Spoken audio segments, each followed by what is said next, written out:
नमस्कार, मैं नियाज खान और आप देख रहे हैं एनएमएफ न्यूज। कुछ नेताओं के लिए धर्म अपनी राजनीति को चमकाने के लिए महज एक हथियार होता है। ऐसे नेता एक तरफ खुद को सच्चा सनातनी कहते हैं, हिंदू धर्म पर ज्ञान देते हैं, तो वहीं दूसरी तरफ जब हिंदू धर्म ग्रंथों को लेकर उनके नेता ऊल जुलूल बयान देते हैं तो इनकी हिंदू आस्था गहरी नींद पे सो रही होती है।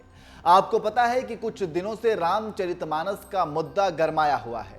कुछ तथाकथित मजलूमों और पिछड़ों की आवाज उठाने वाले नेता रामचरितमानस के एक चौपाई पर सवाल उठा रहे हैं, जला देने की बात कर रहे हैं और इसे भ्रामक और बकवास ग्रंथ बता रहे हैं। हद तो तब हो गई जब रामचरितमानस की प्रतियों को जला दी गई।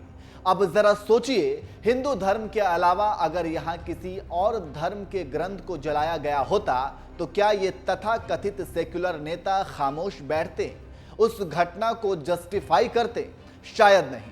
पर अफसोस की बात यह है कि यहाँ हिंदू ग्रंथ का विरोध करने वाले, उसे बकवास बताने वाले, उसकी प्रतियां जलाने वाले नेता भी खुद को सनातनी कहते हैं और हिंदू धर्म पर राजनीति करते हैं।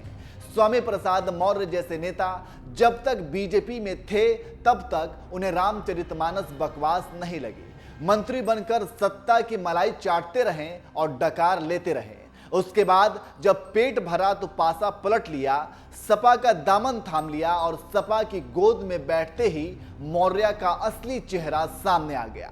हालांकि उन्होंने सोचा तो यह था कि यूपी विधानसभा चुनाव में सपा की जीत के बाद फिर से सत्ता की मलाई चाटेंगे और कोई मंत्री पद पर विराजमान हो जाएंगे, लेकिन सारा खेल ही उल्टा हो गया। योगी दोबारा सत्ता में आ गए। अब चूंकि बीजेपी में हजार कमियां गिनाकर अलग होने वाले मौर्य के पास कोई विकल्प नहीं बचा। वे किस मुंह से बीजेपी में वापस जाते, क्योंकि समय देखकर दल बदलने वाले मौर्य जैसे नेता किसी के नहीं होते और ये बात सपा भी अच्छी तरह जानती है। इसलिए रामचरितमानस पर विवादित बयान के बाद सपा के ही कई नेताओं ने मौर्य का विरोध किया। यहां तक कि सपा मुखिया अखिलेश यादव से उनके ऊपर एक्शन लेने की बात कही और कहा कि मौर्य तो दल बदलू हैं, कुछ भी बोलकर निकल जाएंगे, लेकिन पार्टी को नुकसान जरूर होगा।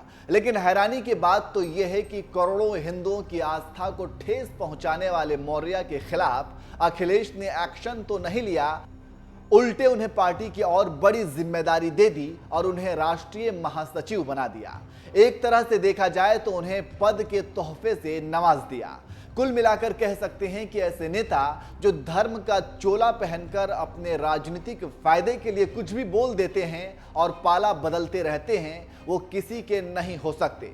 वैसे इनके अलावा एक और नेता हैं जिन्होंने यूपी विधानसभा चुनाव के दौरान बीजेपी को छोड़कर सपा का दामन थामा था, लेकिन चुनाव के बाद सपा से भी अलग हो गए।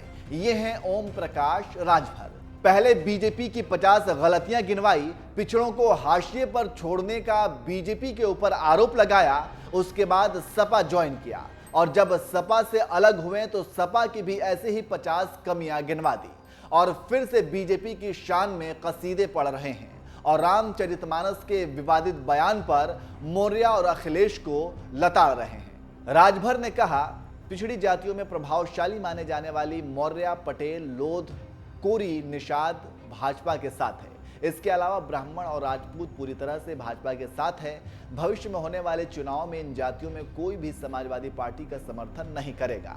यही नहीं, राजभर ने वित्त मंत्री द्वारा पेश किए गए बजट पर भी बोलते हुए कह दिया कि इस बार के बजट में गरीब और ग्रामीण लोगों के ऊपर ज्यादा ध्यान दिया गया है। वैसे आपको बता दें कि राजभर का इतिहास भी दल बदलू के तौर पर ही रहा है, लेकिन आजकल ये बीजेपी पर मेहरबान नजर आ रहे हैं। इस मेहरबानी की वजह तो आप भी अच्छी तरह समझते होंगे और बीजेपी भी अच्छी तरह जानती होगी। खैर, ये राजनीति है और कहते हैं कि राजनीति में वक्त की नजाकत को समझना बहुत जरूरी होता है।